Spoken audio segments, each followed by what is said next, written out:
राष्ट्रीय ध्वजारोहण गारद के सजीले जवान रवाना हो रहे हैं समारोह स्थल से।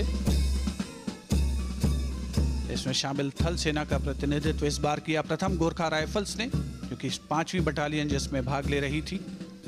इसकी स्थापना 1942 में धर्मशाला में की गई थी और सभी को प्रतीक्षा प्रधानमंत्री महोदय के उद्बोधन की।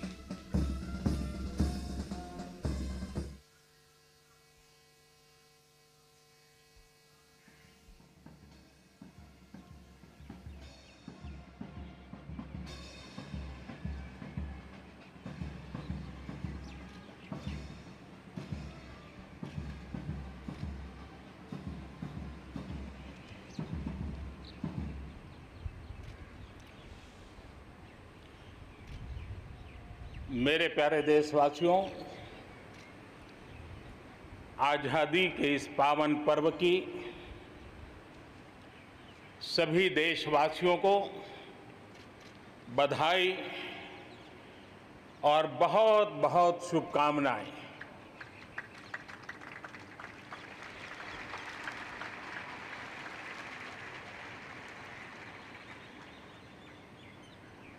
आज जो हम स्वतंत्र भारत में सांस ले रहे हैं, उसके पीछे मां भारती के लाखों बेटे बेटियों, उनका त्याग, उनका बलिदान और मां भारती को आजाद कराने के संकल्प के प्रति उनका समर्पण आज ऐसे सभी हमारे स्वातंत्र सेनानियों का, आज़ादी के वीरों का, नर बांकुरों का, वीर शहीदों का नमन करने का ये पर्व है। हमारे फौज के जाबाज जवान, हमारे अर्धसैनिक बल, हमारे पुलिस के जवान, सुरक्षा बल से जुड़े हुए हर कोई मां भारती के रक्षा में जुटे रहते हैं, सामान्य मानवीय की सुरक्षा में जुटे रहते हैं। आज उन सबको भी हृदयपूर्वक, आदरपूर्वक स्मरण करने का, उनके महान त्याग तपस्या को नमन करने का पर्व है। एक नाम और, श्री अरविंद घोष क्रांति दूत से लेकर आध्यात्म की यात्रा, आज उनके संकल्प, उनका जन्म जयंती है। हमें उनके संकल्पों को, हमारे संकल्पों को पूर्ण करने के उनकी तरफ से आशीर्वाद बने रहे। हम एक विशिष्ट परिस्थिति से गुजर रहे हैं। आज छोटे छोटे बालक मेरे सामने नजर नहीं आ रहे। भारत का उज्जवल भविष्य क्यों? कोरोना ने सबको रोका हुआ है। इस कोरोना के कालखंड में लक्षावधि कोरोना वॉरियर्स, चाहे डॉक्टर हो, नर्सिस हो, सफाई कर्मी हो, एम्बुलेंस चलाने वाले लोग हो, किस किस के नाम गिनाऊंगा। उन लोगों ने इतने लंबे समय तक जिस प्रकार से सेवा परमो धर्मः इस मंत्र को जी करके दिखाया है, पूर्ण समर्पण भाव से मां भारती के लालों की सेवा की है, ऐसे सभी कोरोना वॉरियर्स को भी मैं आज नमन करता हूं। इस कोरोना के कालखंड में अनेक हमारे भाई बहन इस कोरोना के संकट में प्रभावित हुए हैं। कई परिवार प्रभावित हुए हैं। कईयों ने अपनी जान भी गंवाई है। मैं ऐसे सभी परिवारों के प्रति अपनी संवेदनशीलता प्रकट करता हूं और इस कोरोना के खिलाफ मुझे विश्वास है 130 करोड़ देशवासियों की अदम्य इच्छा शक्ति, संकल्प शक्ति हमें उसमें भी विजय दिलाएगी और हम विजयी होके रहेंगे। मुझे विश्वास है कि पिछले दिनों भी हम एक प्रकार से अनेक संकटों से गुजर रहे। बाढ़ का प्रकोप, खास करके नॉर्थ ईस्ट, पूर्वी भारत, दक्षिण भारत, पश्चिमी भारत के कुछ इलाके, कहीं लैंडस्लाइड, अनेक दिक्कतों का सामना लोगों को करना पड़ा है। अनेक लोगों ने अपनी जान गंवाई है।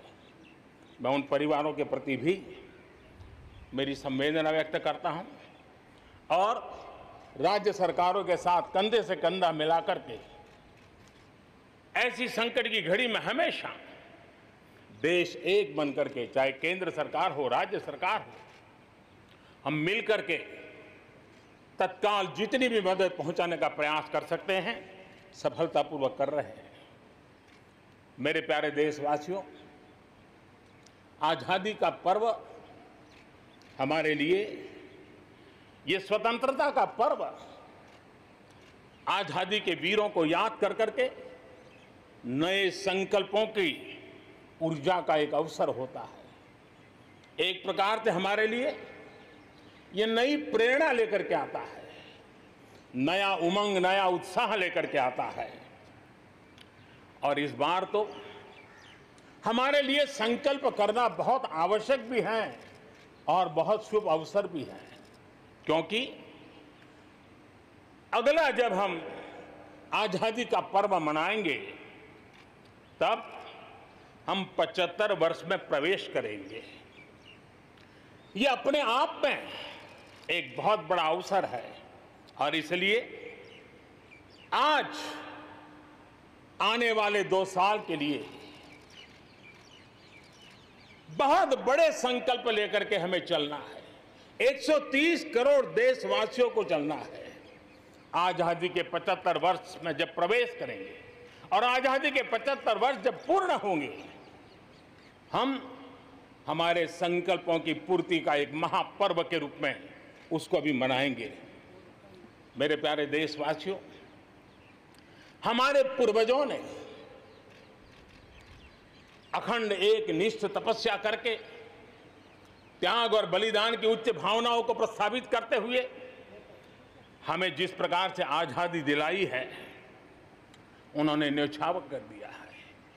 लेकिन हम ये बात न भूलें कि गुलामी के इतने लंबे कालखंड में कोई भी पल ऐसा नहीं था, कोई भी क्षेत्र ऐसा नहीं था कि जब आजादी की ललक न उठी हो, आजादी की इच्छा को लेकर के किसी ने प्रयास न किया हो, जंग न किया हो, त्याग न किया हो और एक प्रकार से जवानी जेलों में खपा दी। जीवन के सारे सपनों को फांसी के फंदों को चूम करके आहूत कर दिया। ऐसे वीरों को नमन करते हुए और फिर एक तरफ सशस्त्र क्रांति का दौर, दूसरी तरफ जन आंदोलन का दौर, पूज्य बापू के नेतृत्व में राष्ट्र जागरण के साथ जन आंदोलन की एक धारा ने आजादी के आंदोलन को एक नई ऊर्जा दी और हम आजादी के पर्व को आज मना पा रहे हैं। इस आजादी के जंग में भारत की आत्मा को कुचलने के भी निरंतर प्रयास हुए हैं, अनगिनत प्रयास हुए हैं। भारत को अपनी संस्कृति, परंपरा, रीत रिवाज, इन सब से उखाड़ फेंकने के लिए क्या कुछ नहीं हुआ। वो कालखंड था, सैकड़ों सालों का कालखंड था। शाम दाम दंड भेद सब कुछ अपने चरम पर था और कुछ लोग तो ये मान के चलते थे कि हम तो यावत चंद्र दिवाकरो यहां पर राज करने के लिए आए हैं। लेकिन आजादी की ललक ने उनके सारे मंसूबों को जमीन दोस्त कर दिया। उनकी सोच थी कि इतना बड़ा विशाल देश, अनेक राजे रजवाड़े, भांति भांति की बोलियां, पहनवेश, खान पान, अनेक भाषाएं, इतनी विविधताओं के कारण बिखरा हुआ देश कभी एक होकर के आजादी का जंग लड़ नहीं सकता है। लेकिन इस देश की प्राण शक्ति वो पहचान नहीं पाए। अंतर्भूत जो प्राण शक्ति है, एकता का सूत्र जो हमें सबको बांध करके रखा हुआ है, उसने आजादी के उस पर्व में पूरी ताकत के साथ जब वो मैदान में आया तो देश आजादी के जंग में विजयी हुआ। हम ये भी जानते हैं कि वो कालखंड था, विस्तारवाद की सोच वालों ने दुनिया में जहां भी फैल सकते के फैलने का प्रयास किया, अपने झंडे गाड़ने की कोशिश की, लेकिन भारत का आजादी का आंदोलन दुनिया के अंदर भी एक प्रेरणा का पुंज बन गया, दिव्य स्तंभ बन गया और दुनिया में भी आजादी की ललक जगी। और जो लोग विस्तारवाद के अंधी दौड़ में लगे हुए थे, अपने झंडे गाड़ने में लगे थे, उन्होंने अपने इस मंसूबों को, विस्तारवाद के मंसूबों को पार करने के लिए दुनिया को दो महाविश्व युद्ध में झोंक दिया, मानवता को तहस नहस कर दिया, जिंदगियां तबाह कर दी, दुनिया को तबाह कर दिया। लेकिन ऐसे कालखंड में भी, युद्ध की विभीषिका के बीच भी भारत ने अपनी आजादी की ललक को नहीं छोड़ा, न कमी आने दी, न नमी आने दी। देश बलिदान करने की जरूरत पड़ी, बलिदान देता रहा, कष्ट झेलने की जरूरत पड़ी, कष्ट झेलता रहा, जन आंदोलन खड़ा करने की जरूरत पड़ी, जन आंदोलन खड़ा करता रहा। और भारत की ये लड़ाई ने दुनिया में आजादी के लिए एक माहौल बना दिया। और भारत की एक शक्ति ने दुनिया में जो बदलाव लाया, विस्तारवाद के लिए चुनौती बन गया भारत। इतिहास इस बात को कभी नकार नहीं सकता है। इतिहास इस बात को नहीं। मेरे प्यारे देशवासियों, आजादी की लड़ाई में पूरे विश्व में भारत ने अपनी एकजुटता की ताकत, अपनी सामूहिकता की ताकत, अपने उज्जवल भविष्य के प्रति अपना संकल्प, समर्पण और प्रेरणा, उस ऊर्जा को लेकर के देश आगे बढ़ता चला गया। मेरे प्यारे देशवासियों, कोरोना वैश्विक महामारी के बीच 130 करोड़ भारतीयों ने संकल्प लिया, संकल्प आत्मनिर्भर बनने का। और आत्मनिर्भर भारत आज हर हिंदुस्तान के मन मस्तिष्क को में छाया हुआ है। आत्मनिर्भर भारत, ये सपना संकल्प में परिवर्तित देख रहे हैं। आत्मनिर्भर भारत ये एक प्रकार से शब्द नहीं, ये आज 130 करोड़ देशवासियों के लिए मंत्र बन गया है। हम जानते हैं, जब मैं आत्मनिर्भर की बात करता हूं, हम में से जो भी 25-30 साल की उम्र से ऊपर होंगे, उन सबने अपने परिवार में अपने माता पिता या अपने बुजुर्गों से सुना होगा कि भाई, बेटे बेटी, अब 20 साल 21 साल के हो गए हो, अब अपने पैरों पे खड़े हो जाओ। 20-21 साल में भी परिवार संतानों से अपने पैरों पर खड़े होने की अपेक्षा करता है। हम तो आजादी के 75 वर्ष के एक कदम दूर है, तब हमारे लिए भी भारत जैसे देश को अपने पैरों पर खड़ा होना अनिवार्य है। आत्मनिर्भर बनना अनिवार्य है। जो परिवार के लिए आवश्यक है, वो देश के लिए भी आवश्यक है। और इसलिए, और मुझे विश्वास है, भारत इस सपने को चरितार्थ करके रहेगा। और उसका कारण मेरे देश के नागरिकों के सामर्थ्य पर मुझे यकीन है। मुझे मेरे देश की प्रतिभा पर गर्व है। मुझे देश के युवाओं में, देश की मातृशक्ति में, हमारी महिलाओं में अप्रतिम सामर्थ्य जो है उस पर मेरा भरोसा है। मेरा हिंदुस्तान की सोच, हिंदुस्तान का अप्रोच, इस पर विश्वास है। और इतिहास गवाह है कि भारत एक बार ठान लेता है तो भारत करके रहता है। और इसी के कारण जब हम आत्मनिर्भर की बात करते हैं तो दुनिया को भी उत्सुकता भी है, भारत से अपेक्षा भी है। और इसलिए हमें उस अपेक्षा को पूर्ण करने के लिए अपने आप को योग्य बनाना बहुत आवश्यक है। हमें अपने आप को तैयार करना बहुत आवश्यक है। भारत के चिंतन में भारत जैसे विशाल देश, भारत युवा शक्ति से भरा हुआ देश, आत्मनिर्भर भारत की पहली शर्त होती है आत्मविश्वास से भरा हुआ भारत। उसकी यही नींव होती है और यही विकास को नई गति, नई ऊर्जा देने का सामर्थ्य रहती है। भारत विश्व एक परिवार के संस्कारों से पला बड़ा हुआ है। अगर वेद कहते थे वसुधैव कुटुंबकम, तो विनोबा जी कहते थे जय जगत।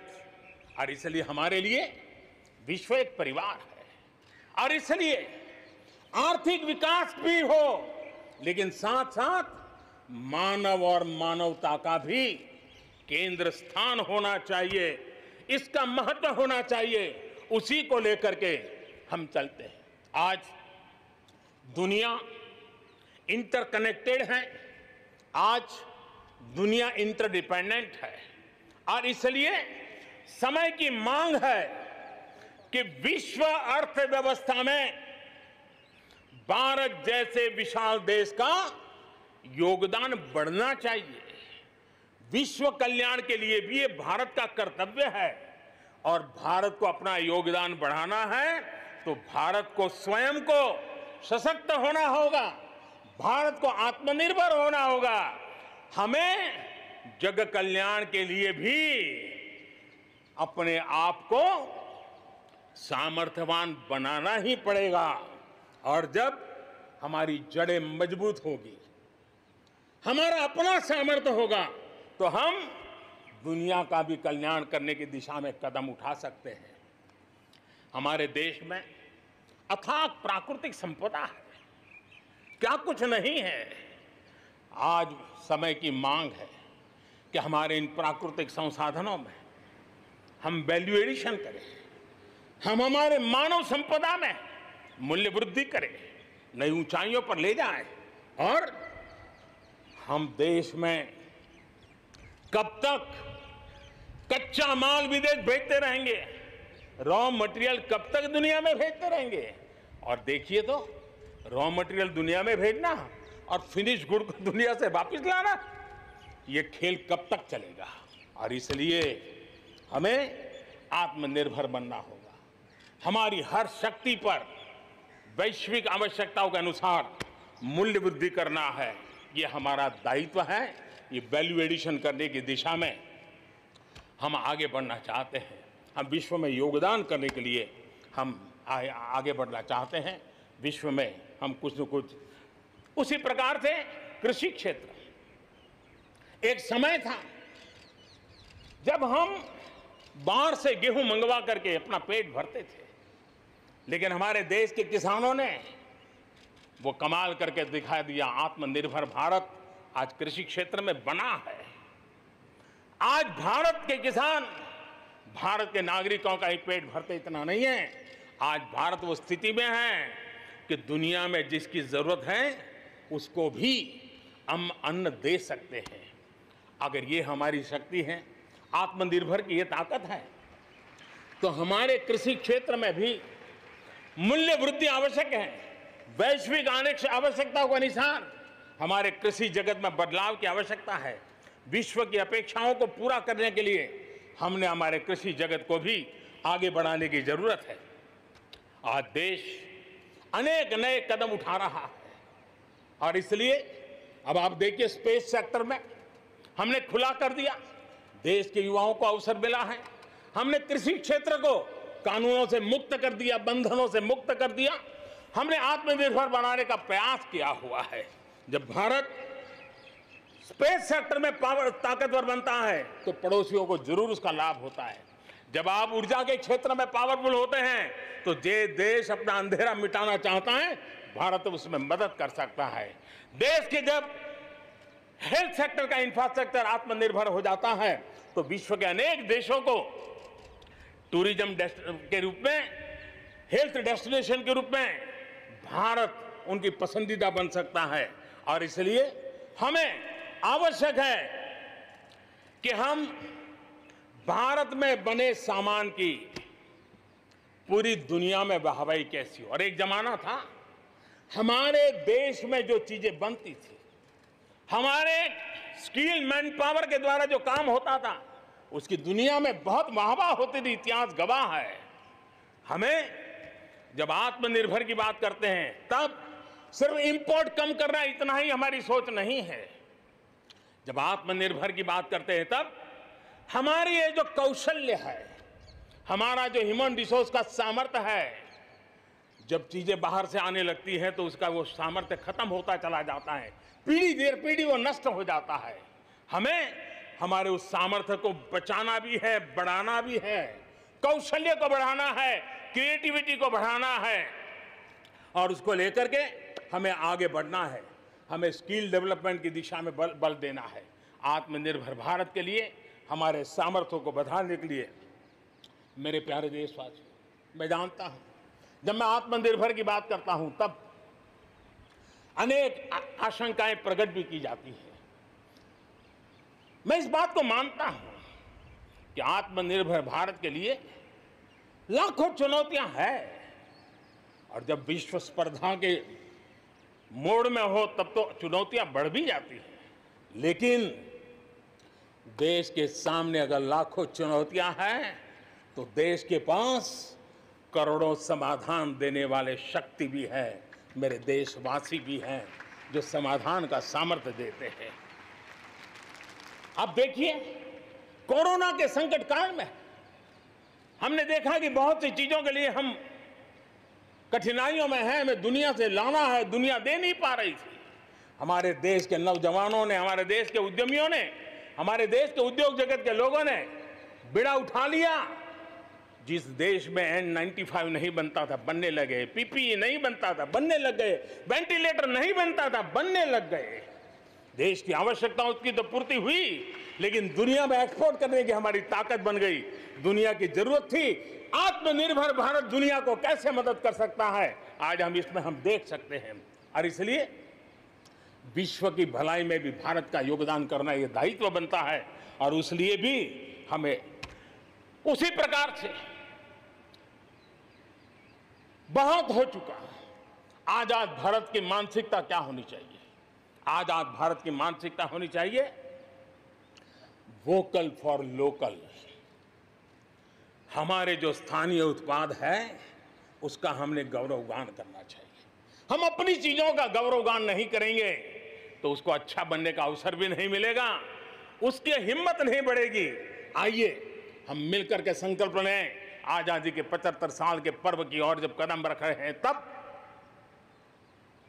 वोकल फॉर लोकल का जीवन मंत्र बन जाए और हम मिलकर के भारत की उस ताकत को हम बढ़ावा दे दें। मेरे प्यारे देशवासियों, हमारा देश कैसी कैसी कमाल करता है, कैसे कैसे आगे बढ़ता है, इस बात को हम भली भांति समझ सकते हैं। कौन सोच सकता था कि कभी गरीबों के जनधन खाते में लाखों करोड़ों रुपए सीधे ट्रांसफर हो जाएंगे?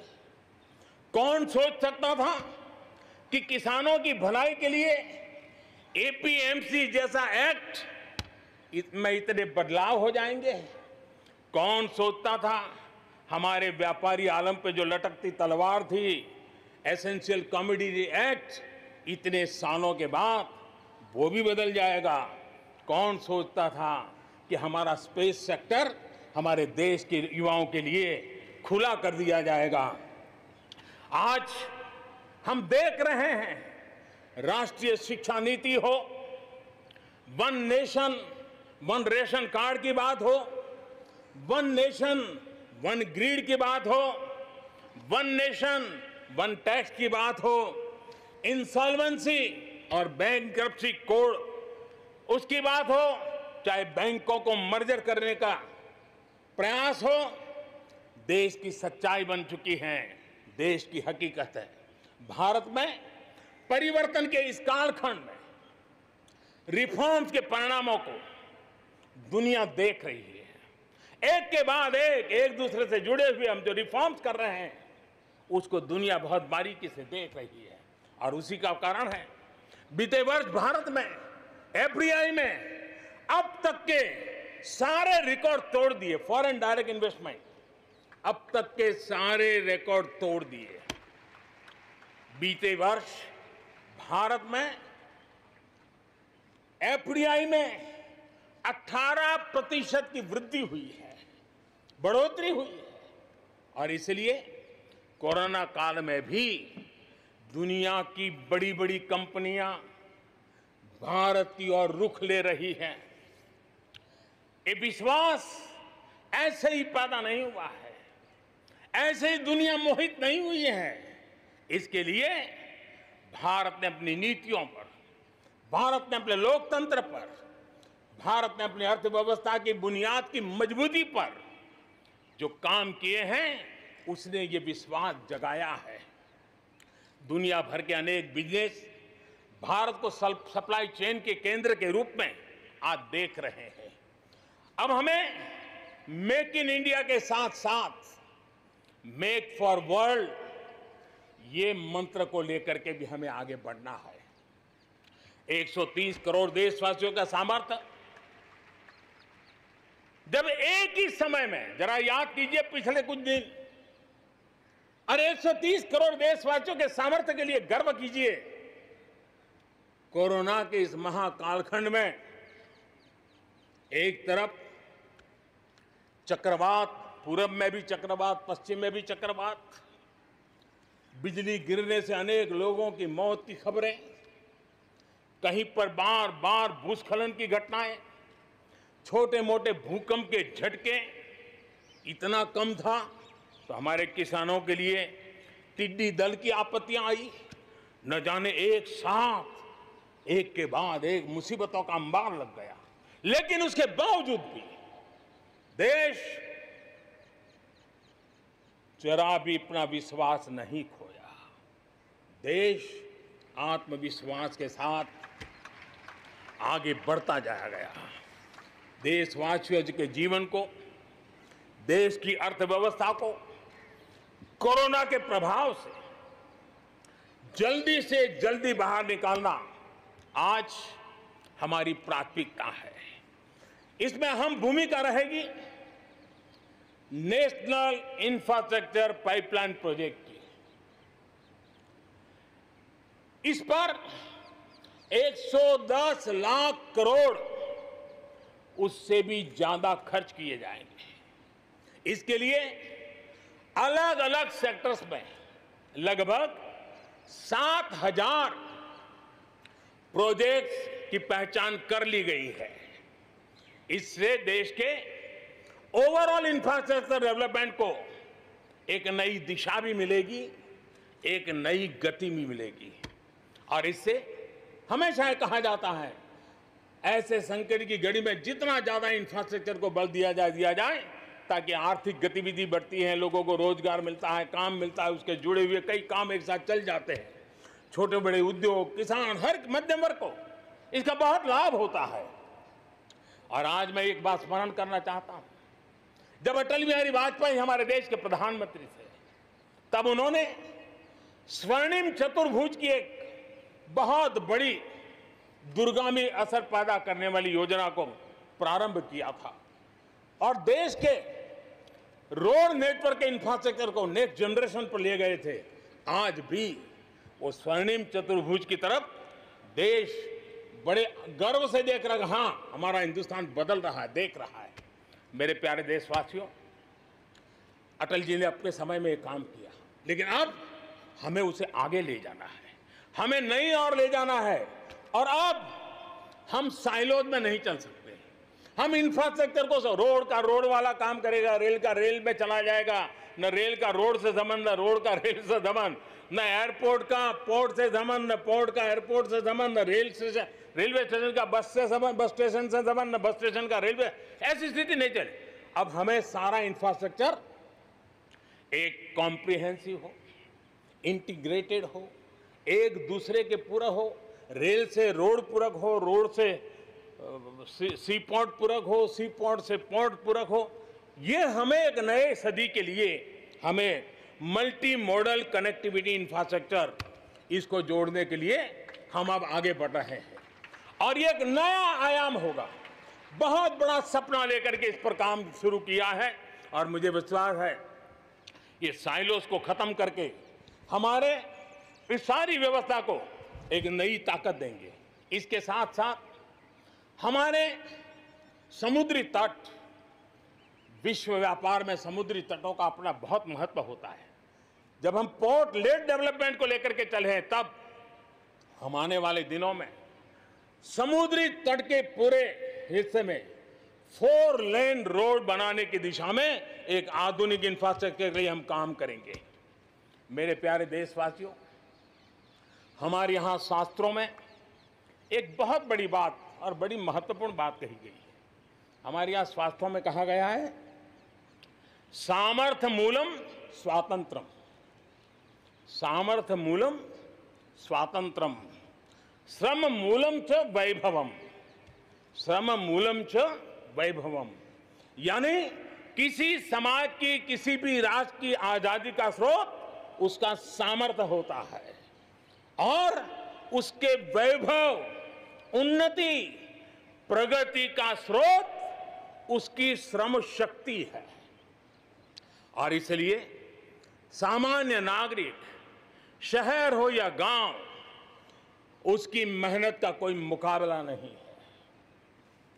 मेहनत का समाज को जब सुविधाएं मिलती है, जीवन का संघर्ष, रोजमर्रा की मुसीबतें कम होती है, तो उसकी ऊर्जा, उसकी शक्ति बहुत खिल उठती है, बड़े कमाल करके देती है। बीते 6 वर्षों में देश के मेहनतकश नागरिकों का जीवन बेहतर बनाने के लिए अनेक विविध कामों का सिलसिला चलाया गया है, अनेक अभियान चलाए गए हैं। आप देखिए, बैंक खाता हो, पक्के घर की बात हो, इतनी बड़ी मात्रा में शौचालय बनाने हो, हर घर में बिजली कनेक्शन पहुंचाना हो, माताओं बहनों को धुएं से मुक्त करने के लिए गैस का कनेक्शन देना हो, गरीब से गरीब को बीमा सुरक्षा देने का प्रयास हो, 5 लाख रुपए तक अच्छे से अच्छे अस्पताल में मुफ्त इलाज कराने के लिए आयुष्मान भारत योजना हो, राशन की दुकानों को टेक्नोलॉजी जोड़ने की बात हो, हर गरीब, हर व्यक्ति बिना किसी भेदभाव के पूरी पारदर्शिता के साथ उसको लाभ पहुंचाने में पिछले 6 साल ने बहुत अच्छी तरह प्रगति की है। कोरोना के संकट में भी इन व्यवस्थाओं में बहुत मदद मिली है। इस दौरान करोड़ों गरीब परिवारों को मुफ्त गैस सिलेंडर पहुंचना, राशन कार्ड हो या न हो, 80 करोड़ से ज्यादा मेरे देशवासियों को उनके घर का चूल्हा जलता रहे, 80 करोड़ देशवासियों को मुफ्त में अनाज पहुंचाने का काम हो, 90,000 करोड़ रुपए से ज्यादा सीधे बैंक खाते में पैसे ट्रांसफर हो। कुछ वर्ष पहले तो सोच भी नहीं सकते थे, कल्पना ही नहीं कर सकते थे कि दिल्ली 1 रुपया से 1 रुपया निकले और 100 के 100 पैसे गरीब के खाते में जमा हो जाएं। ये पहले कभी सोचा भी नहीं जा सकता है। अपने ही गांव में रोजगार के लिए गरीब कल्याण रोजगार अभियान शुरू किया गया है। श्रमिक साथी खुद को रीस्किल करे, अपस्किल करे, इस पर विश्वास करते हुए, श्रम शक्ति पे भरोसा करते हुए, गांव के संसाधनों पर भरोसा करते हुए हम वोकल फॉर लोकल को बल देते हुए रीस्किल अपस्किल के द्वारा हम हमारे देश की श्रम शक्ति को, हमारे गरीबों को एम्पावर करने की दिशा में हम काम कर रहे हैं। शहर में हमारे जो श्रमिक हैं, क्योंकि आर्थिक गतिविधि का केंद्र शहर है, गांव से लोग दूर दूर से शहरों में आते हैं। स्ट्रीट वेंडर्स हो, रेडी पट्टी वाले लोग हो, आज बैंकों से उनको सीधा पैसा देने की योजना चल रही है। लाखों लोगों ने इतने कम समय में, कोरोना के कालखंड में इसका फायदा उठाया है। अब उनको कहीं से ज्यादा ब्याज से खानगी स्तर पर पैसे लेने की जरूरत नहीं पड़ेगी, बैंक से वो अधिकार से अपने पैसे ले पाएगा। उसी प्रकार से जब शहर में हमारे श्रमिक आते हैं, उनको रहने की अगर अच्छी सुविधा मिल जाए तो उनकी कार्य क्षमता में भी बहुत बढ़ोतरी होती है। और इसी बात को ध्यान में रखते हुए शहर के अंदर उनके लिए हमने आवास की व्यवस्था की एक बहुत बड़ी योजना बनाई है, ताकि शहर के अंदर जब श्रमिक आएगा तो वो अपने काम के लिए मुक्त मन से, पूरे विश्वास के साथ आगे बढ़ पड़ेंगे। मेरे प्यारे देशवासियों, ये भी सही है कि विकास की इस यात्रा में भी हमने देखा है, जैसे समाज जीवन में कुछ तबके पीछे रह जाते हैं, गरीबी से बाहर निकल नहीं पाते हैं, वैसे राष्ट्र जीवन में भी कुछ क्षेत्र होते हैं, कुछ भूभाग होते हैं, कुछ इलाके होते हैं जो पीछे रह जाते हैं। आत्मनिर्भर भारत बनाने के लिए हमारे लिए संतुलित विकास बहुत आवश्यक है। और हमने 110 से ज्यादा आकांक्षी जिले आइडेंटिफाई किए हैं। उन 110 जिले जो एवरेज से भी पीछे हैं, उनको राज्य की और राष्ट्र की एवरेज तक ले आना है। सभी पैरामीटर में लेता है। वहां के लोगों को बेहतर शिक्षा मिले, वहां के लोगों को बेहतर स्वास्थ्य सुविधाएं मिले, वहां के लोगों को रोजगार के स्थानीय अवसर पैदा हो। और उसके लिए लगातार हमने इन 110 जिले जो हमारी विकास यात्रा में कहीं पीछे छूट गए हैं, उनको आगे ले जाने के लिए प्रयास कर रहे हैं। मेरे प्यारे देशवासियों, आत्मनिर्भर भारत की अहम प्राथमिकता आत्मनिर्भर कृषि और आत्मनिर्भर किसान, और इसको हम कभी भी नजरअंदाज नहीं कर सकते हैं। किसान को पिछले दिनों हमने देखा है, एक के बाद एक रिफॉर्म आजादी के इतने सालों के बाद किए गए हैं। किसान को तमाम बंधनों से मुक्त करना हो, वो काम हमने कर दिया है।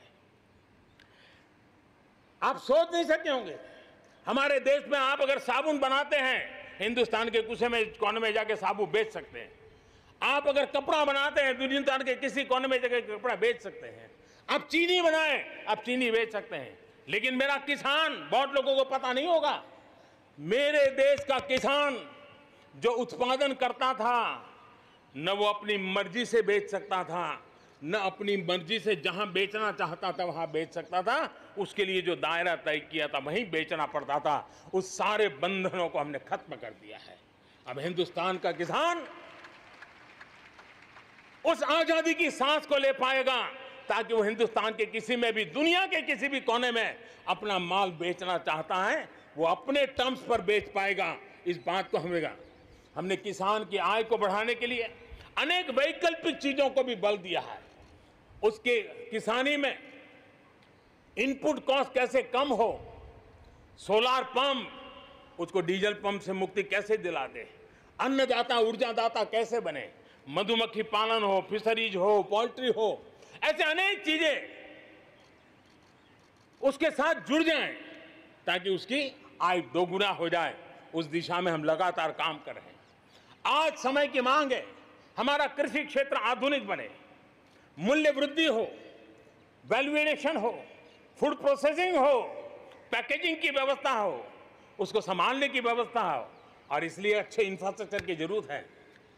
आपने देखा होगा इस कोरोना कालखंड में ही पिछले दिनों 1 लाख करोड़ रुपया एग्रीकल्चर इंफ्रास्ट्रक्चर के लिए भारत की सरकार ने आवंटित किए हैं, और इंफ्रास्ट्रक्चर जो किसानों की भलाई के लिए होगा, और इसके कारण किसान अपना मूल्य भी प्राप्त कर सकेगा, दुनिया के बाजार में बेच भी पाएगा, विश्व बाजार में उसकी पहुंच बढ़ेगी। आज हमने ग्रामीण उद्योगों को मजबूत करने की जरूरत है। ग्रामीण क्षेत्रों में विशिष्ट प्रकार से आर्थिक क्लस्टर बनाने जाएंगे। कृषि और गैर कृषि उद्योगों को गांव के अंदर एक जाल बनाई जाएगी, और उसके कारण उसके साथ साथ किसानों के लिए जो नई एफपीओ हमने बनाने का, किसान उत्पादक संघ बनाने का जो हमने कोशिश की है, वो अपने आप में एक बहुत बड़ा इकोनॉमिकल एम्पावरमेंट का काम करेगा। भाइयों बहनों, मैंने पिछली बार यहां पर जल जीवन मिशन की घोषणा की थी। आज उसको 1 साल हो रहा है। मैं आज गर्व से कह सकता हूं कि जो हमने सपना लिया है कि पीने का शुद्ध जल, नल से जल हमारे देशवासियों को मिलना चाहिए। स्वास्थ्य की समस्याओं का समाधान भी शुद्ध पीने के जल से जुड़ा हुआ होता है। अर्थव्यवस्था में भी उसका बहुत बड़ा योगदान होता है, और उसको लेकर के जल जीवन मिशन शुरू किया। आज मुझे संतोष है कि प्रतिदिन हम 1 लाख से ज्यादा घरों में, हर दिन 1 लाख से ज्यादा घरों में जल पहुंचा रहे हैं, पाइप से जल पहुंचा रहे हैं। और पिछले 1 साल में 2 करोड़ परिवारों तक हम जल पहुंचाने में यशस्वी हुए हैं। और विशेष करके जंगलों में दूर दूर रहने वाले हमारे आदिवासियों के घरों तक ये पहुंचाने का काम, बड़ा अभियान चला है। और मुझे खुशी है कि आज जल जीवन मिशन ने देश में एक तंदुरुस्त स्पर्धा का माहौल बनाया है। जिले जिले के बीच में तंदुरुस्त स्पर्धा हो रही है, नगर नगर के बीच में तंदुरुस्त स्पर्धा हो रही है, राज्य राज्य के बीच में तंदुरुस्त स्पर्धा हो रही है। हर किसी को लग रहा है कि प्रधानमंत्री का जल जीवन मिशन का जो सपना है, उसको हम जल्दी से जल्दी अपने क्षेत्र में पूरा करेंगे। कोऑपरेटिव कॉम्पिटिटिव फेडरलिज्म को एक नई ताकत इस जल जीवन मिशन के साथ जुड़ गई है, और उसके साथ भी हम आगे बढ़ रहे हैं। मेरे प्यारे देशवासियों, चाहे हमारा कृषि का क्षेत्र हो, चाहे हमारे लघु उद्योगों का क्षेत्र हो, चाहे हमारे नौकरी पेशा करने वाले समाज के लोग हो, ये करीब करीब सभी लोग एक प्रकार से भारत का मध्यम वर्गीय बहुत बड़ा संपुट है। और मध्यम वर्ग से निकले हुए प्रोफेशनल्स आज दुनिया में अपना डंका जमा रहे हैं। मध्यम वर्ग से निकले हुए हमारे डॉक्टर, इंजीनियर, वकील, साइंटिस्ट, सब कोई दुनिया के अंदर अपना नाम डंडा जमा रहे हैं। और इसलिए ये बात तय है कि मध्यम वर्ग को जितने अवसर मिलते हैं, वो अनेक गुना ताकत के साथ उभर करके आते हैं। और इसलिए मध्यम वर्ग को सरकारी दखलंदाजी से मुक्ति चाहिए। मध्यम वर्ग को अनेक विध नए अवसर चाहिए, उसको खुला मैदान होना चाहिए। और हमारी सरकार लगातार मध्यम वर्ग के इन सपनों को पूरा करने के लिए काम कर रही है। मध्यम वर्ग मिरेकल करने की ताकत रखता है। ईज ऑफ लिविंग, इसका सबसे बड़ा लाभ किसी को होना है तो मेरे मध्यम वर्गीय परिवारों को होना है। सस्ते इंटरनेट की बात हो, चाहे सस्ते स्मार्टफोन की बात हो, या उड़ान के तहत हवाई जहाज की टिकटें बहुत मिनिमम हो जाने की बात हो, या हमारे हाईवेज हो, इंफॉर्मेशन वेज हो, ये सारी चीजें मध्यम वर्ग की ताकत को बढ़ाने वाली है। आज आपने देखा होगा, मध्यम वर्ग में जो गरीबी से बाहर निकला है, उसका पहला सपना होता है अपना घर होना चाहिए। वो एक बराबरी की जिंदगी जाना चाहता है। देश में बहुत बड़ा काम हमने ईएमआई के क्षेत्र में किया, और उसके कारण होम लोन सस्ते हुए। और जब एक घर के लिए लोन लेता है तो लोन पूरी करते करते करीब 6 लाख रुपया कि उसके छूट मिल जाती है। यह इतना ही नहीं, पिछले दिनों ध्यान में आया कि बहुत गरीब मध्यम वर्ग के परिवारों ने पैसे लगाए हुए हैं, लेकिन योजनाएं पूरी न होने के कारण खुद का घर मिल नहीं रहा है, किराया भरना पड़ रहा है। भारत सरकार ने 25,000 करोड़ रुपया का विशिष्ट फंड बना करके ये जो आधे अधूरे घर हैं उनको पूरा करके मध्यम वर्गीय परिवारों को घर मिल जाए, उसके लिए हमने अब कदम उठाया है। जीएसटी में बहुत तेजी से टैक्सेशन कम हुआ है, इनकम टैक्स कम हुआ है। आज मिनिमम उस प्रकार के व्यवस्थाओं के साथ हम देश को आगे बढ़ाने का प्रयास कर रहे हैं। कोऑपरेटिव बैंकों को आरबीआई से जोड़ना, ये अपने आप में मध्यम वर्गीय परिवारों के पैसों को सुरक्षित रखने की गारंटी इसके साथ जुड़ी हुई है। एमएसएमई सेक्टर में जो रिफॉर्म्स हुए हैं, एग्रीकल्चर सेक्टर में जो रिफॉर्म्स हुए हैं, इसका सीधा सीधा लाभ हमारे मध्यम वर्गीय मेहनतकश परिवारों को जाने वाला है और उसके कारण हजारों करोड़ रुपए के स्पेशल फंड आज जो हमारे व्यापारी बंधुओं को, हमारे में लघु उद्योगकारों को हम दे रहे हैं, उनको इसका लाभ मिलने वाला है। आम भारतीय की शक्ति, उसकी ऊर्जा आत्मनिर्भर भारत अभियान का एक बहुत बड़ा आधार है। इस ताकत को बनाए रखने के लिए हर स्तर पर निरंतर काम जारी है।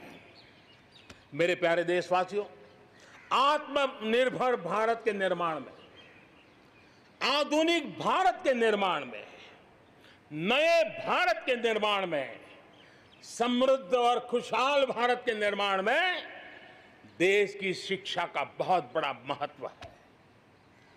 इसी सोच के साथ देश को 3 दशक के बाद नई राष्ट्रीय शिक्षा नीति देने में हम आज यशस्वी हुए हैं और हिंदुस्तान के हर कोने में इसकी स्वागत के समाचार एक नई ऊर्जा, नए विश्वास दे रहे हैं।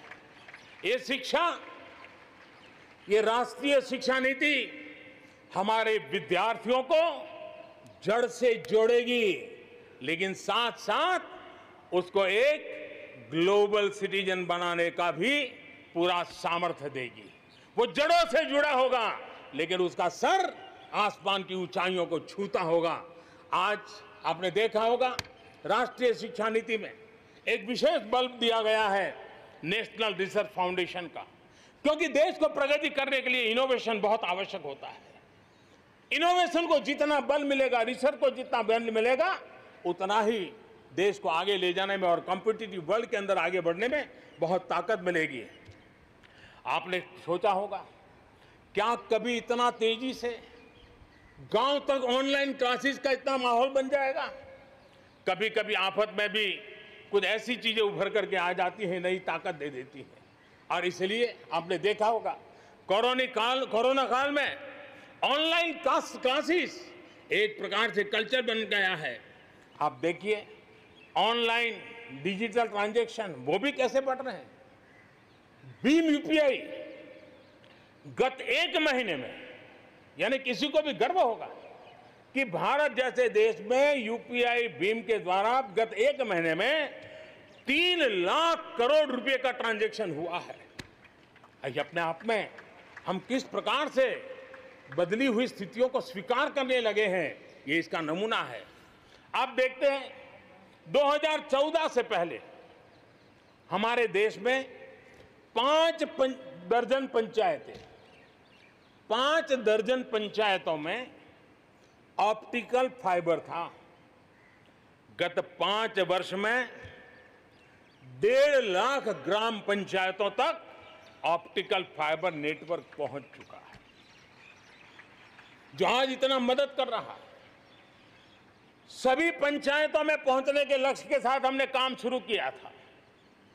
जो 1 लाख पंचायतें बाकी हैं, वहां भी तेजी से काम चल रहा है, लेकिन बदली पड़ी हुई परिस्थिति में गांव की भी डिजिटल इंडिया में भागीदारी अनिवार्य बन गई है। गांव के लोगों को भी इस प्रकार की ऑनलाइन सुविधाओं की जरूरत बढ़ गई है। इसको ध्यान में रखते हुए पहले जो हमने कार्यक्रम बनाया था, हर पंचायत तक पहले पहुंचेंगे, लेकिन आज मैं आपसे बताना चाहूंगा कि अब हमने तय किया है कि सभी 6 लाख से ज्यादा जो हमारे गांव है, उन सभी गांवों में ऑप्टिकल फाइबर नेटवर्क पहुंचाया जाएगा। जरूरत बदली है तो हमने प्रायोरिटी भी बदली है।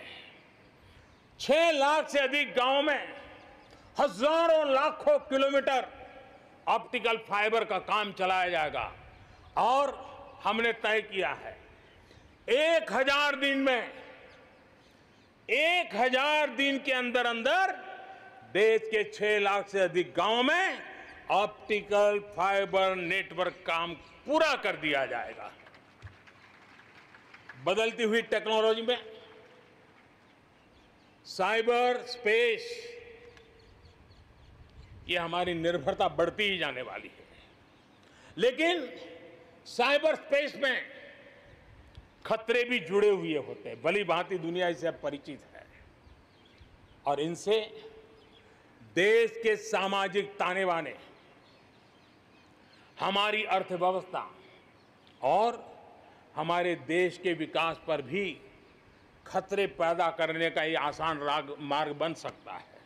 और इसलिए भारत इसमें बहुत सचेत है, भारत बहुत सतर्क है और इन खतरों का सामना करने के लिए फैसले ले रहा है।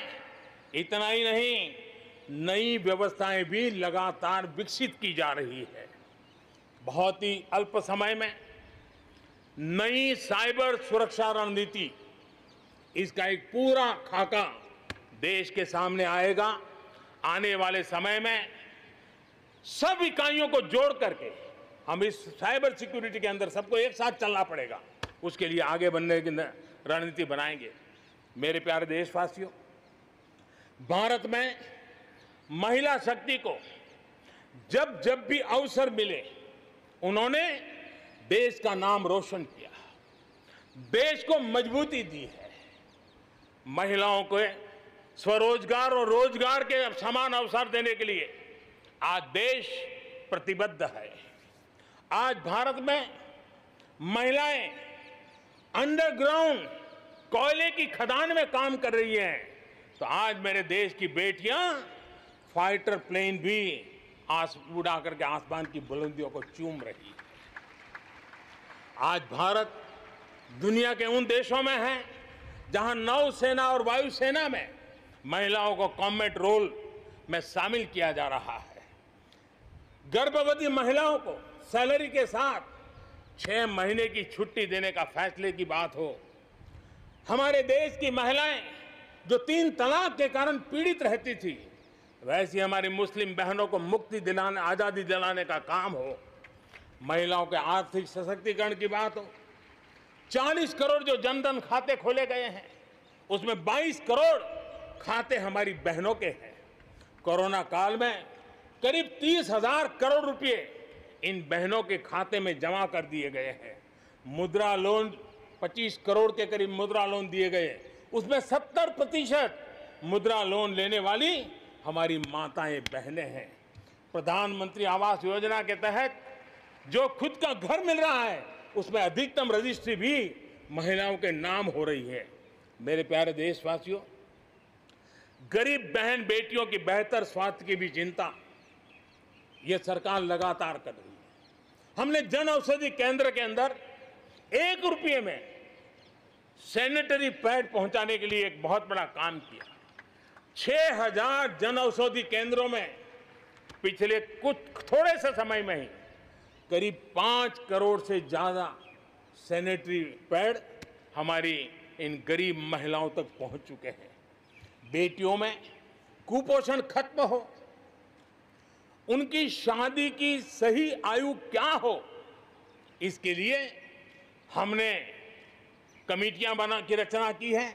उसका रिपोर्ट आते ही बेटियों की शादी की उम्र के बारे में भी उचित फैसले लिए जाएंगे। मेरे प्यारे देशवासियों, इस कोरोना के सेक्टर में कालखंड में हेल्थ सेक्टर की तरफ ध्यान जाना बहुत स्वाभाविक है, और इसलिए आत्मनिर्भर की सबसे बड़ी सीख हमें हेल्थ सेक्टर ने इस संकट के काल में सिखा दी है, और उस लक्ष्य में प्राप्त करने के लिए हमें आगे भी बढ़ना है। अब देखिए, कोरोना के समय, उसके पूर्व हमारे देश में सिर्फ एक लैब थी टेस्टिंग के लिए। आज 1400 लैब्स का नेटवर्क है, हिंदुस्तान के हर कोने में फैला हुआ है। जब कोरोना का संकट आया तो एक दिन में सिर्फ 300 टेस्ट हो पाते थे। इतने कम समय में हमारे लोगों ने वो शक्ति दिखा दी है कि आज हर दिन 7 लाख से ज्यादा टेस्ट हम कर पाए। कहाँ 300 से शुरू किया था और कहाँ हम 7 लाख तक पहुंच गए। देश में नए एम्स, नए मेडिकल कॉलेज का निर्माण, आधुनिकीकरण की दिशा में निरंतर प्रयास ये हम कर रहे हैं। 5 साल में MBBS, MD में 45,000 से ज़्यादा स्टूडेंट्स के लिए सीटों की बढ़ोतरी की गई है। गांव में 1.5 लाख से ज़्यादा वेलनेस सेंटर, और उसमें से करीब 1/3 तो ऑलरेडी कार्यरत हो गए हैं, जिन्होंने इस कोरोना में बहुत बड़ी मदद की है। कोरोना के काल में वेलनेस सेंटर्स की भूमिका ने गांव की बहुत बड़ी मदद की है। हेल्थ सेक्टर में आज से एक बहुत बड़ा अभियान शुरू होने जा रहा है और उसमें टेक्नोलॉजी का भी बहुत बड़ा रोल रहेगा। आज से नेशनल डिजिटल हेल्थ मिशन उसका भी आरंभ किया जा रहा है। भारत के हेल्थ सेक्टर में ये एक नई क्रांति ले आएगा। इलाज में आने वाली परेशानियां कम करने के लिए टेक्नोलॉजी का बहुत सुविचारित रूप से उपयोग होगा।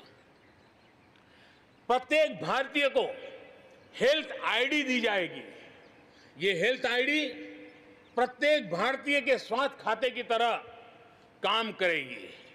आपके हर टेस्ट, हर बीमारी, आपको किस डॉक्टर के पास कौन सी दवा ली थी, उनका क्या डायग्नोसिस था, कब दी थी, आपकी रिपोर्ट क्या थी, ये सारी जानकारी इस एक हेल्थ आईडी में आपको समाहित की जाएगी। डॉक्टर से अपॉइंटमेंट हो, पैसा जमा करना हो, अस्पताल में पर्ची बनवाने की भागदौड़ हो, तमाम दिक्कतें नेशनल डिजिटल हेल्थ मिशन के माध्यम से अनेक मुसीबतों से मुक्ति मिलेगी और उत्तम स्वास्थ्य के लिए हमारा कोई भी नागरिक सही फैसले कर पाएगा। ये व्यवस्था उससे होने वाली है। मेरे प्यारे देशवासियों, जब भी अब कोरोना की बात आती है तो एक बात स्वाभाविक है, हर किसी के मन में सवाल है, कोरोना की वैक्सीन कब तैयार होगी? ये सवाल हर एक के मन में है, पूरी दुनिया में है। मैं आज देशवासियों को कहना चाहूँगा, देश के हमारे वैज्ञानिकों की प्रतिभा एक ऋषि मुनि की तरह लेबोरेटरी में जी जान से जुटे हुए अखंड एक निष्ठ तपस्या कर रहे हैं, बड़ी कड़ी मेहनत कर रहे हैं और भारत में एक नहीं, दो नहीं, तीन वैक्सीन उसके टेस्टिंग के अलग अलग चरण में है। वैज्ञानिकों से जब हरी झंडी मिल जाएगी, बड़े पैमाने पर प्रोडक्शन होगा और उसकी तैयारियां भी पूरी तरह रेडी हैं और तेजी से प्रोडक्शन के साथ वैक्सीन हर भारतीय तक कम से कम समय में कैसे पहुंचे, उसका खाका भी तैयार है, उसका रूपरेखा भी तैयार है। मेरे प्यारे देशवासियों, हमारे देश में अलग अलग जगहों पर विकास की तस्वीर अलग अलग है। कुछ क्षेत्र बहुत आगे हैं, कुछ क्षेत्र बहुत पीछे हैं। ये असंतुलन आत्मनिर्भर भारत के सामने एक महत्वपूर्ण चुनौती मैं मान सकता हूं और इसलिए जैसा मैंने प्रारंभ में कहा, 110 आकांक्षी जिलों पर हम बल दे रहे हैं, उसको विकास की बराबरी लाना चाहते हैं। हम विकास के इकोसिस्टम बनाना, कनेक्टिविटी को सुधारना, ये हमारी प्राथमिकता है। अब आप देखिए, हिंदुस्तान का पश्चिमी भाग और हिंदुस्तान को मध्य से देखिए, हिंदुस्तान का पूर्वी भाग, पूर्वी उत्तर प्रदेश हो, बिहार हो, बंगाल हो, नॉर्थ ही हो, उड़ीसा हो, ये सारे हमारे क्षेत्र अपार संपदा है, प्राकृतिक संपदा के भंडार है। यहाँ के लोग सामर्थ्यवान है, शक्तिवान है, प्रतिभावान है, लेकिन अवसरों के अभाव में ये क्षेत्र हमारे असंतुलन रहा है और इसलिए हमने अनेक नए कदम उठाए।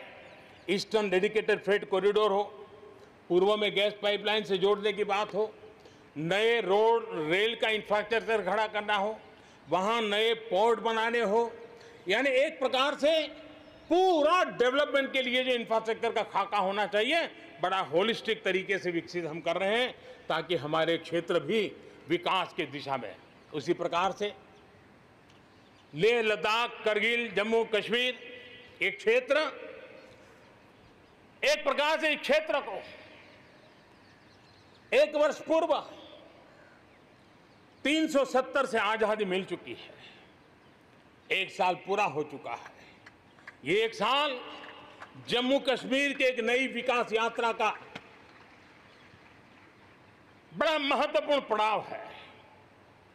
ये एक साल वहां महिलाओं को, दलितों को मूलभूत अधिकारों को देने वाला कालखंड रहा है। ये हमारे शरणार्थियों को गरिमापूर्ण जीवन का भी एक साल रहा है। विकास का लाभ गांव और गरीब तक पहुंचाने के लिए बैक टू विलेजेस जैसे विशेष अभियान चलाए जा रहे हैं। आयुष्मान योजना को बेहतरीन तरीके से आज जम्मू कश्मीर लद्दाख के क्षेत्र में उपयोग किया जा रहा है। मेरे प्यारे देशवासियों, लोकतंत्र की मजबूती, लोकतंत्र की सच्ची ताकत हमारी चुनी हुई स्थानीय इकाइयों में है।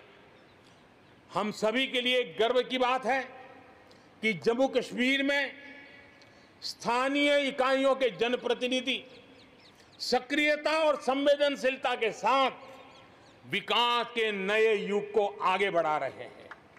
मैं उनके वहीं के सभी पंच सरपंचों को हृदय से बहुत बहुत बधाई देता हूं विकास यात्रा में उनकी सक्रिय भागीदारी के लिए। जम्मू कश्मीर में डिलिमिटेशन की प्रक्रिया चल रही है।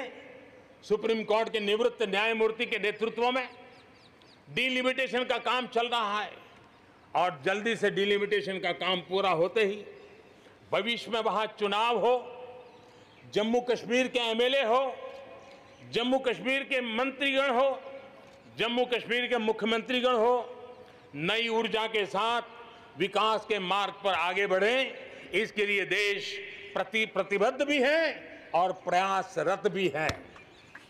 लद्दाख को केंद्र शासित प्रदेश बना करके बरसों पुरानी जो उनकी मांग थी, उनकी आकांक्षा थी, उस आकांक्षा को हमने पूर्ण करने का, उनको सम्मानित करने का एक बहुत बड़ा काम किया है।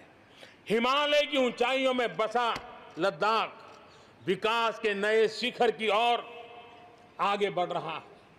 अब सेंट्रल यूनिवर्सिटी वहां पर बन रही है, नए रिसर्च सेंटर बन रहे हैं, होटल मैनेजमेंट के कोर्सेज वहां चल रहे हैं। बिजली के लिए 7,500 मेगावाट के सोलर पार्क के निर्माण की योजना बन रही है। लेकिन मेरे प्यारे देशवासियों, लद्दाख की कई विशेषता हैं। उन विशेषताओं को हमें संभालना भी है, संवारना भी है। और जैसे सिक्किम ने, हमारे नॉर्थ ईस्ट में सिक्किम ने अपनी एक ऑर्गेनिक स्टेट की पहचान बनाई है, वैसे ही लद्दाख, लेह, करगिल, ये पूरा क्षेत्र हमारे देश के लिए कार्बन न्यूट्रल इकाई के रूप में उसकी पहचान बना सकता है। और इसके लिए भारत सरकार वहां के नागरिकों के साथ मिलकर के एक नमूना रूप, प्रेरणा रूप कार्बन न्यूट्रल और वो भी विकास का मॉडल, वहां की आवश्यकताओं की पूर्ति वाला मॉडल, उस दिशा में हम आगे बढ़ रहे हैं।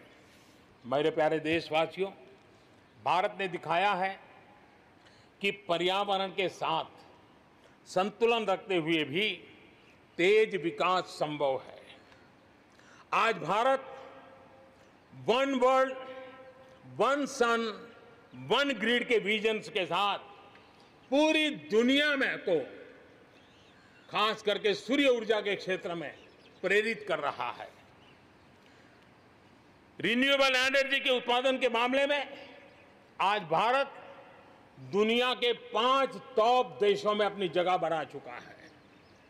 प्रदूषण के समाधान को लेकर भारत सजग भी है और भारत सक्रिय भी है।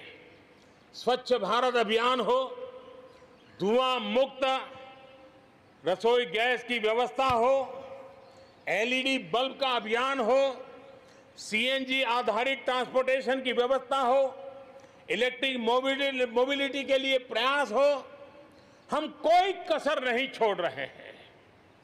पेट्रोल से प्रदूषण को कम करने के लिए इथेनॉल उत्पादन उसको बढ़ाने पर और उसके इस्तेमाल पर बल दिया जा रहा है। 5 साल पहले हमारे देश के अंदर इथेनॉल की क्या स्थिति थी? 5 साल पहले हमारे देश में 40 करोड़ लीटर उत्पादन होता था।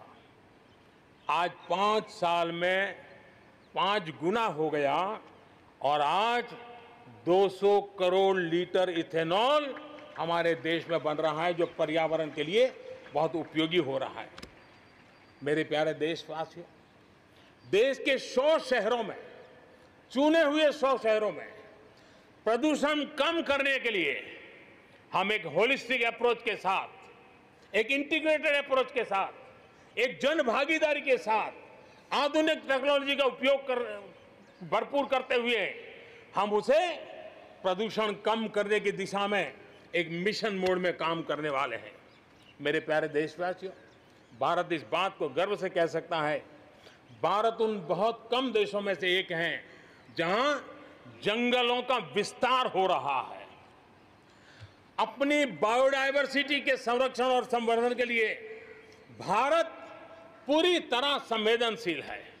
हम लोगों ने सफलतापूर्वक प्रोजेक्ट टाइगर, प्रोजेक्ट एलिफेंट हमने सफलतापूर्वक आगे बढ़ाया है। हमारे यहाँ टाइगर की आबादी बढ़ी है। अब आने वाले दिनों में एशियाटिक लायन, प्रोजेक्ट लायन की शुरुआत हो रही है और उसमें प्रोजेक्ट लायन भारतीय शहरों की रक्षा, सुरक्षा, आवश्यक इंफ्रास्ट्रक्चर और विशेष करके उनके लिए जो आवश्यक होता है स्पेशल प्रकार का हेल्थ इंफ्रास्ट्रक्चर, उस पर भी काम किया जाएगा और प्रोजेक्ट लाइन पर बल दिया जाएगा। साथ ही एक और काम को भी हम बढ़ावा देना चाहते हैं और वो है प्रोजेक्ट डॉल्फिन चलाया जाएगा। नदियों में, समंदर में रहने वाली दोनों तरह की डॉल्फिन्स पर हम फोकस करेंगे। इससे बायोडायवर्सिटी को भी बल मिलेगा और रोजगार के अवसर भी मिलेंगे। ये टूरिज्म के आकर्षण का भी केंद्र होता है, तो इस दिशा में भी हम आगे बढ़ने वाले हैं। मेरे प्यारे देशवासियों, जब हम एक असाधारण लक्ष्य को लेकर के असाधारण यात्रा पर निकलते हैं तो रास्ते में चुनौतियों की भरमार होती है और चुनौतियां भी असामान्य होती है। इतनी आपदाओं के बीच ही सीमा पर भी देश के सामर्थ्य को चुनौती देने के दुष्प्रयास हुए हैं, लेकिन एलओसी से लेकर एलएसी तक देश की संप्रभुता पर जिस किसी ने आंख उठाई, देश की सेना ने, हमारे वीर जवानों ने उसका उसी की भाषा में जवाब दिया है।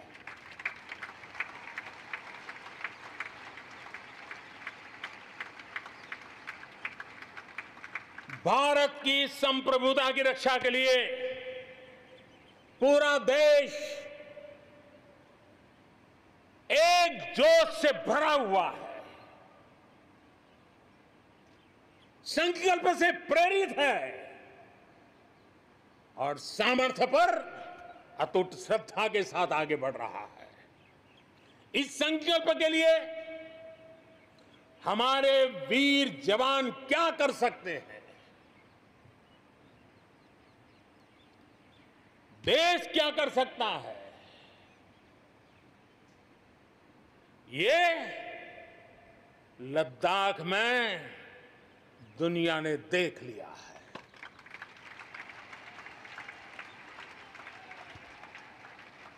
मैं आज मातृभूमि पर न्योछावर उन सभी वीर जवानों को लाल किले की प्राचीर से आदरपूर्वक नमन करता हूं।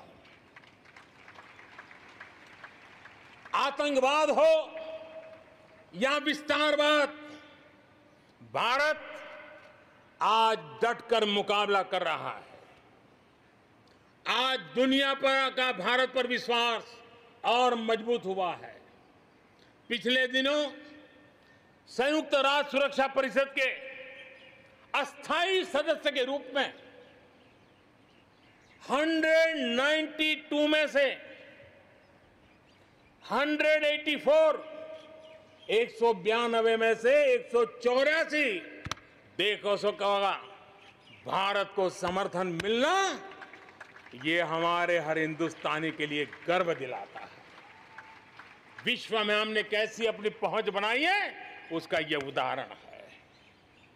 और यह तभी संभव होता है जब भारत खुद मजबूत हो, भारत सशक्त हो, भारत सुरक्षित हो। इसी सोच के साथ आज अनेक मोर्चों पर काम किया जा रहा है। मेरे प्यारे देशवासियों, हमारे पड़ोसी देशों के साथ, चाहे वो हमसे जमीन से जुड़े हो या समंदर से, अपने संबंधों का हम सुरक्षा, विकास और विश्वास की साझेदारी के साथ जोड़ रहे हैं। भारत का लगातार प्रयास है कि अपने पड़ोसी देशों के साथ हम अपने सदियों पुराने सांस्कृतिक, आर्थिक और सामाजिक रिश्तों को और गहराई दें। दक्षिण एशिया में दुनिया की 1/4 जनसंख्या रहती है। हम सहयोग और सहभागिता से इतनी बड़ी जनसंख्या के विकास और समृद्धि की अनगिनत संभावनाएं पैदा कर सकते हैं। इस क्षेत्र के देशों के सभी नेताओं की इस विशाल जनसमूह के विकास और प्रगति के लिए बहुत बड़ी जिम्मेदारी है, एक अहम जिम्मेदारी है। उसे निभाने के लिए दक्षिण एशिया के इन सभी क्षेत्र के सभी लोगों को, राजनेताओं को, शासकों को, बुद्धिजीवियों को भी मैं आह्वान करता हूं, इस पूरे क्षेत्र में जितनी शांति होगी, जितना सौहार्द होगा, उतनी ही ये मानवता के काम आएगी, मानवता के हित में होगा। पूरी दुनिया का हित इसमें समाहित है। आज पड़ोसी सिर्फ वो ही नहीं है जिनसे हमारी भौगोलिक सीमाएं मिलती है, बल्कि वे भी हैं जिनसे हमारे दिल मिलते हैं। जहां रिश्तों में समरसता होती है, मेलजोल रहता है। मुझे खुशी है कि बीते कुछ समय में भारत ने एक्सटेंडेड नेबरहुड के सभी देशों के साथ अपने संबंधों को और मजबूत किया है।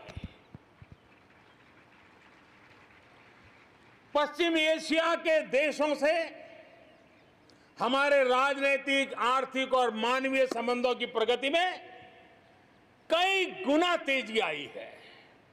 विश्वास अनेक गुना बढ़ गया है। इन देशों के साथ हमारे आर्थिक संबंध, खासकर ऊर्जा क्षेत्र में भागीदारी बहुत महत्वपूर्ण है। इनसे कई देशों में, इन सभी देशों में, ज्यादातर देशों में बहुत बड़ी संख्या में हमारे भारतीय भाई बहन काम कर रहे हैं। जिस प्रकार इन देशों ने कोरोना के संकट के समय भारतीयों की मदद की, भारत सरकार के अनुरोध का सम्मान किया, उसके लिए भारत उन सभी देशों का आभारी है और मैं अपना आभार प्रकट करना चाहता हूं। इस प्रकार हमारे पूर्व के आसियान देश, जो हमारे मैरीटाइम पड़ोसी भी हैं, वो भी हमारे लिए बहुत विशेष महत्व रखते हैं। इनके साथ भारत का हजारों वर्ष पुराना धार्मिक और सांस्कृतिक संबंध है। बौद्ध धर्म की परंपराएं हमें उनसे जोड़ती है। आज भारत इन देशों के साथ सिर्फ सुरक्षा क्षेत्र में नहीं, बल्कि समुद्री संपदा के क्षेत्र में भी सहयोग बढ़ा रहा है। मेरे प्यारे देशवासियों, भारत के जितने प्रयास शांति और सौहार्द के लिए है, उतनी ही प्रतिबद्धता अपनी सुरक्षा और अपनी सेनाओं को सशक्त करने के लिए भी है। रक्षा उत्पादन में आत्मनिर्भर भारत के लिए बड़े कदम उठाए गए हैं। हाल ही में 100 से ज्यादा सैन्य उपकरणों के आयात पर हमने रोक लगा दी है। मिसाइलों से लेकर के हल्के युद्धक हेलीकॉप्टरों तक, असॉल्ट राइफल से लेकर ट्रांसपोर्ट एयरक्राफ्ट तक, सभी मेक इन इंडिया हो गए। अपना तेजस भी अपनी तेजी और अपनी ताकत दिखाने के लिए आधुनिक जरूरतों के हिसाब से तैयार हो रहा है। देश की सुरक्षा में हमारे बॉर्डर और कोस्टल इंफ्रास्ट्रक्चर की बहुत बड़ी भूमिका है। आज हिमालय की चोटियां हो या हिंद महासागर के द्वीप, हर दिशा में कनेक्टिविटी के विस्तार पर जोर दिया जा रहा है। लद्दाख से लेकर के अरुणाचल प्रदेश तक बड़े पैमाने पर हमारे देश की सुरक्षा को ध्यान में रखते हुए नई सड़कें तैयार की गई हैं। देश में, मेरे प्यारे देशवासियों, हमारा इतना बड़ा समुद्र तट है, लेकिन साथ साथ हमारे पास 1300 से ज्यादा आइलैंड्स है। कुछ चुनिंदा आइलैंड के महत्व को देखते हुए तेजी से विकसित करने पर हम आगे बढ़ रहे हैं। आपने देखा होगा, पिछले सप्ताह 5 दिन पहले अंडमान निकोबार में submarine optical fibre cable project का लोकार्पण हुआ। अंडमान निकोबार को भी चेन्नई और दिल्ली जैसी इंटरनेट सुविधा अब उपलब्ध होगी। अब हम आगे लक्षद्वीप को भी इसी तरह जोड़ने के लिए काम को आगे बढ़ाने वाले हैं। अगले 1000 दिन में लक्षद्वीप को भी तेज इंटरनेट की सुविधा से जोड़ने का हमने लक्ष्य रखा है। बॉर्डर और कोस्टल एरिया के युवाओं के विकास, उसको भी सुरक्षा को केंद्र में रखते हुए विकास के मॉडल की दिशा में हम आगे बढ़ रहे हैं। और उसमें एक कदम, एक बड़ा अभियान हम शुरू कर रहे हैं। हमारे जो बॉर्डर इलाके हैं, हमारे जो कोस्टल इलाके हैं, वहाँ के करीब 173 डिस्ट्रिक्ट हैं जो किसी न किसी देश की सीमा या समुद्री तट से जुड़े हुए हैं। आने वाले दिनों में एनसीसी का विस्तार उन बॉर्डर डिस्ट्रिक्ट के नौजवानों के लिए किया जाएगा। बॉर्डर एरिया के कैडेट्स को हम करीब करीब 1 लाख नए एनसीसी के कैडेट तैयार करेंगे और उसमें 1/3 हमारी बेटियां हो, ये भी प्रयास रहेगा। बॉर्डर एरिया के कैडेट्स को सेना प्रशिक्षित करेगी। कोस्टल एरिया के जो कैडेट्स हैं उनको नेवी के लोग प्रशिक्षित करेंगे और जहां एयरबेस है वहां के कैडेट को एयरफोर्स की तरफ से ट्रेनिंग दी जाएगी। बॉर्डर और कोस्टल एरिया को आपदाओं से निपटने के लिए एक ट्रेन्ड मैन पावर मिलेगा। युवाओं को आर्म फोर्सेस में कैरियर बनाने के लिए जरूरी स्किल भी मिलेगी। मेरे प्यारे देशवासियों, पिछले वर्ष लाल किले से मैंने कहा था, बीते 5 साल आवश्यकताओं की पूर्ति और अगले 5 साल आकांक्षाओं की पूर्ति के हैं। बीते 1 साल में ही देश ने बड़े और महत्वपूर्ण फैसलों के पड़ाव को पार कर लिया है। गांधी 150 पर भारत ने गांवों को खुद को खुले में शौच से मुक्त किया है।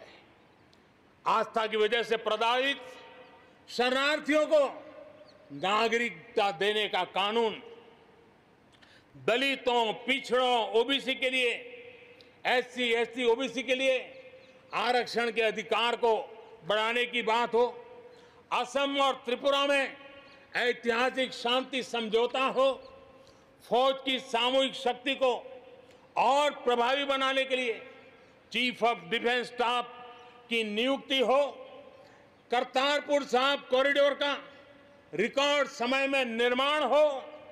देश ने इतिहास बनाया, इतिहास बदले देखा, असाधारण काम करके दिखाया। 10 दिन पूर्व अयोध्या में भगवान राम के भव्य मंदिर का निर्माण शुरू हुआ। राम जन्मभूमि के सदियों पुराने विषय का शांतिपूर्ण समाधान हो चुका है। देश के लोगों ने जिस संयम के साथ और समझदारी के साथ आचरण किया है, व्यवहार किया है, यह अभूतपूर्व है और भविष्य के लिए हमारे लिए प्रेरणा का कारण है। शांति, एकता और सद्भावना, यही तो आत्मनिर्भर भारत की ताकत बनने वाली है। यही मेलजोल, यही सद्भाव भारत के उज्जवल भविष्य की गारंटी है। इसी सद्भाव के साथ हमें आगे बढ़ना है। विकास में के इस महायज्ञ में हर हिंदुस्तानी को अपनी कुछ न कुछ आहुति देनी है। इस दशक में भारत नई नीति और नई रीति के साथ ही आगे बढ़ेगा। जब साधारण से काम नहीं चलेगा, अब होती है चलती का वक्त चला गया। हमें दुनिया में किसी से कम नहीं, हम सबसे ऊपर रहने का प्रयास करेंगे और इसलिए हम सर्वश्रेष्ठ उत्पादन, सर्वश्रेष्ठ ह्यूमन रिसोर्सेज, सर्वश्रेष्ठ गवर्नेंस, हर चीज में सर्वश्रेष्ठ के लक्ष्य को लेकर के आजादी के 75 साल के लिए हमें आगे बढ़ना है। हमारी पॉलिसीज, हमारे प्रोसेस, हमारे प्रोडक्ट्स, सब कुछ उत्तम से उत्तम हो, बेस्ट हो, तभी एक भारत श्रेष्ठ भारत की परिकल्पना साकार होगी। आज हमें फिर से संकल्प लेने की जरूरत है। ये संकल्प आजादी के लिए बलिदान देने वालों के सपनों को पूरा करने का हो। ये संकल्प 130 करोड़ देशवासियों के लिए हो। ये संकल्प हमारी आने वाली पीढ़ियों के लिए हो, उनके उज्जवल भविष्य के लिए हो। ये संकल्प आत्मनिर्भर भारत के लिए हो। हमें शपथ लेनी होगी, हमें प्रतिज्ञा करनी होगी। हम आयात को कम कम से कम करने की दिशा में योगदान करेंगे। हम अपने लघु उद्योगों को सशक्त करेंगे। हम सब लोकल के लिए वोकल बनेंगे और हम ज्यादा इनोवेट करेंगे। हम एम्पावर करेंगे अपने युवाओं को, महिलाओं को, आदिवासियों को, दिव्यांगों को, दलितों को, गरीबों को, गांव को, पिछड़ों को, हर किसी को। आज भारत ने असाधारण गति से असंभव को संभव किया है। इसी इच्छा शक्ति, इसी लगन, इसी जज्बे के साथ प्रत्येक भारतीय को आगे बढ़ना है। वर्ष 2022 हमारी आजादी के 75 वर्ष का पर्व अब बस आ ही गया है। हम एक कदम दूर है। हमें दिन रात एक कर देना है। 21वीं सदी का ये तीसरा दशक हमारे सपनों को पूरा करने का दशक होना चाहिए। कोरोना बड़ी विपत्ति है, लेकिन इतनी बड़ी नहीं कि आत्मनिर्भर भारत की विजय यात्रा को वो रोक पाए। मैं देख सकता हूं एक नए प्रभात की लालिमा, एक नए आत्मविश्वास का उदय, एक नए आत्मनिर्भर भारत का शंखनाद। एक बार फिर आप सभी को स्वाधीनता दिवस की कोटि कोटि शुभकामनाएं। आइए मेरे साथ दोनों हाथ के ऊपर करके पूरी ताकत से बोलिए, भारत माता की, भारत माता की, भारत माता की, वंदे वंदे वंदे, जय हिंद।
कोटि